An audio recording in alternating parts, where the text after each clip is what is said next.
আজকে আটা দিয়ে খুব সহজে একটা পিঠার রেসিপি আপনাদের সাথে শেয়ার করছি।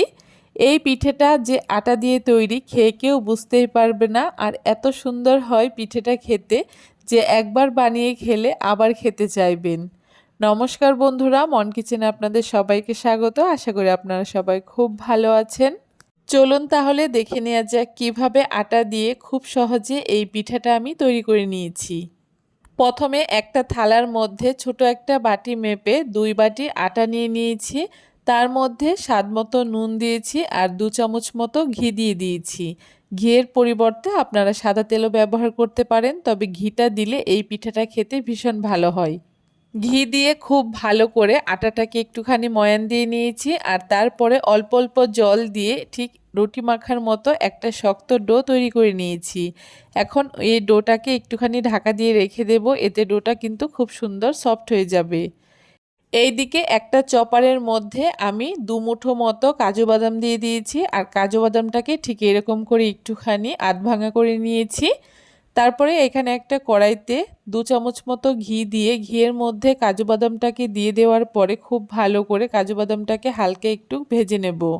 কাজু বাদামটা হালকা একটু ভেজে নেওয়ার পরে এখানে আমি হাফ বাটি মতো সুজি দিয়ে দিচ্ছি, আর সুজিটাকেও আমি খুব ভালো করে ঘি আর কাজু বাদামের সাথে একটুখানি ভেজে নেব। এই সময় কিন্তু উনানের আঁচটাকে মিডিয়ামে রাখতে হবে, তা না হলে কিন্তু সুজিটা পুড়ে যাবে। দেখুন হালকা করে সুজিটাকেও একটুখানি ভেজে নিয়েছি। এখন একটা বাটি মেপে 1 বাটি মতো নারকেল কোড়া দিচ্ছি। নারকেল কোড়াটাকে দিয়েও একটুখানি ভেজে নারকেলটাকে ঝুরঝুরে করে নেব। যেহেতু এখানে আমি ফ্রেশ নারকেল কোড়া ব্যবহার করেছি, তাই নারকেলটা একটুখানি ভেজা ভেজা মতো আছে। তার জন্য নারকেলটাকে একটুখানি নেড়ে চেড়ে শুকনো শুকনো করে নিচ্ছি। আপনারা চাইলে কিন্তু এখানে শুকনো নারকেল কোড়াও ব্যবহার করতে পারেন। নারকেলটাকে একটুখানি ঝুরঝুরে করে নেওয়ার পরে এখানে আমি কিছুটা খোয়া ক্ষীর ব্যবহার করেছি। খোয়া ক্ষীরটাকে দিয়েও আবারও খুব ভালো করে একটুখানি নেড়ে চেড়ে এর মধ্যে সমস্ত কিছু একসাথে মিশিয়ে নিচ্ছি। সব কিছু একসাথে খুব ভালো করে মিশিয়ে নিয়েছি। এখন এই পুরটাকে নামিয়ে আমি ঠান্ডা করে নেব। দেখুন এই নারকেলের পুরটা কিন্তু খুব সুন্দর ঠান্ডা হয়ে গেছে, আর এখানে কিন্তু কোনো রকম আমি চিনি ব্যবহার করিনি। এটা ঠান্ডা হয়ে যাওয়ার পরে এখানে আমি হাফ বাটি চিনি গুঁড়ো করে নিয়েছি। গুঁড়ো চিনিটাকে দিয়ে দিচ্ছি, আর তার সাথে কিছুটা এলাচের গুঁড়ো দিয়ে এখন সমস্ত কিছু একসাথে মিশিয়ে নেব।